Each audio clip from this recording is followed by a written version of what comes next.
की सियासत में इन दिनों सरेंडर चल रहा है और इस सरेंडर के बहाने कांग्रेस और बीजेपी एक बार फिर से आमने सामने आ गए हैं। बहाना ही तो चाहिए होता है।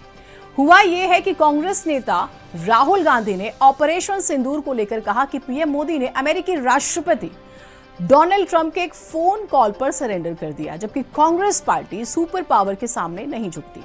बस राहुल का बयान आने की देरी थी, बीजेपी ने चारों तरफ से राहुल को घेर लिया। किसने क्या कहा, किसे कहा, कैसे शब्दों के जरिए कहा, स्पेशल रिपोर्ट। उधर से ट्रंप ने एक इशारा किया, कहा मोदी जी क्या कर रहे हो, नरेंद्र सरेंडर, और जी हजूर करके नरेंद्र मोदी जी ने ट्रंप के इशारे का पालन किया। पहलगाम हमले के बाद सेना ने जिस तरह से ऑपरेशन सिंदूर के जरिए पाक को जवाब दिया, पूरा देश एकजुट था। लेकिन सीज फायर के ऐलान के बाद से ही विपक्ष केंद्र की मोदी सरकार को लेकर हमलावर है।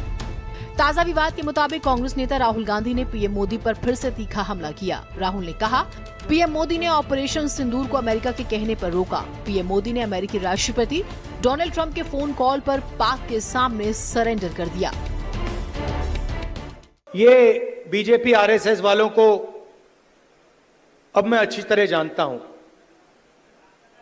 इन पर थोड़ा सा दबाव डालो, थोड़ा सा धक्का मारो, डर के भाग जाते हैं ये लोग। जैसे उधर से ट्रंप ने एक इशारा किया,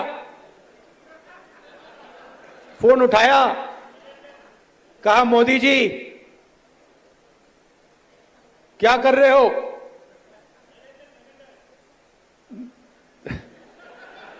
नरेंद्र सरेंडर,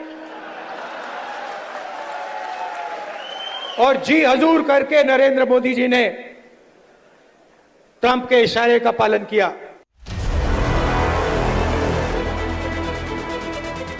राहुल गांधी के आरोप गंभीर थे तो जवाब देने के लिए बीजेपी के नेता सुधांशु त्रिवेदी ने मोर्चा संभाला। कहा, राहुल गांधी ने सीधा सेना का अपमान किया। सुधांशु त्रिवेदी ने अपनी बात को आगे बढ़ाते हुए कहा है कि जो भाषा पाकिस्तान के आर्मी चीफ आसिम मुनीर नहीं बोलते, वो राहुल गांधी बोल रहे हैं, जो कि शर्मनाक है।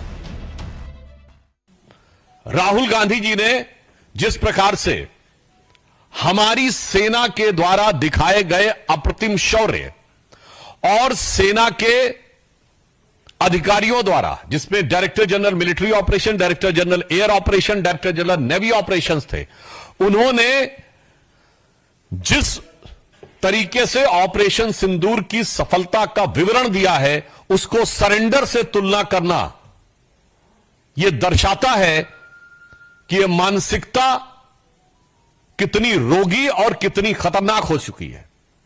मुझे इस बात पे आश्चर्य हो रहा है कि अभी तक कांग्रेस के नेता पाकिस्तानी मीडिया में सुर्खियां बटोरने में लगे हुए थे, पाकिस्तानी संसद में उनके बयान कोट किए जा रहे थे।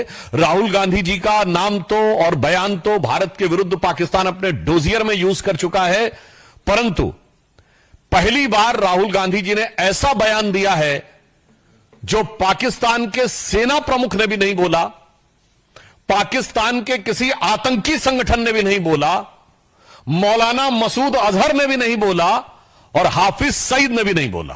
पर थोड़ा सा दबाव डालो। हुआ ये कि राहुल गांधी भोपाल में एक सभा को संबोधित कर रहे थे। राहुल ने बीजेपी के साथ साथ आरएसएस को भी घेरा। राहुल ने कहा, इतिहास गवाह है, ये बीजेपी और राष्ट्रीय स्वयंसेवक संघ का चरित्र है, ये हमेशा झुकते हैं। जबकि 1971 में अमेरिका की धमकी के बावजूद इंदिरा गांधी ने पाकिस्तान को तोड़ा था। आपको एक समय याद होगा जब फोन कॉल नहीं आया था,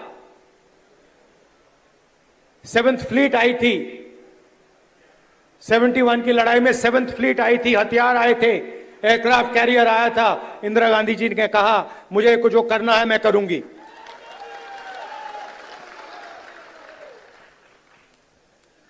ये फर्क है, इनका कैरेक्टर है। ये सारे के सारे ऐसे हैं।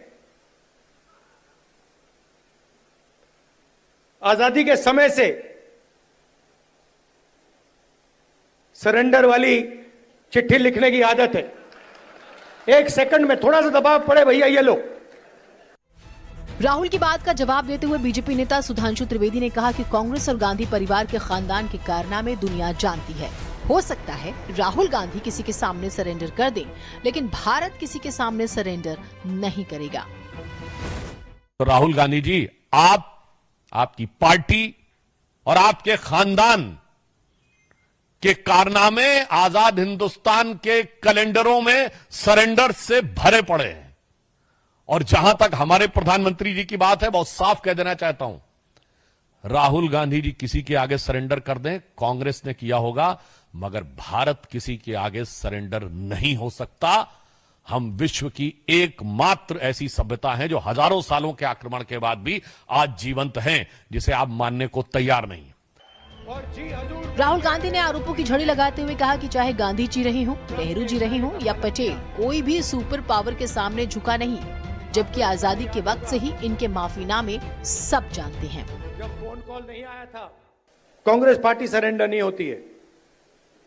गांधी जी, जवाहरलाल नेहरू, सरदार पटेल, ये सरेंडर वाले लोग नहीं हैं। पहलगाम हमले के बाद की बात करें या ऑपरेशन सिंदूर के सीज फायर के ऐलान के बाद की, कांग्रेस बीजेपी में जबरदस्त भिड़ंत चल रही है। सीज फायर के ऐलान को विपक्ष पचा नहीं पा रहा। शायद देखते हैं ये सरेंडर कितने दिन चलेगा। ब्यूरो रिपोर्ट, भारत समाचार।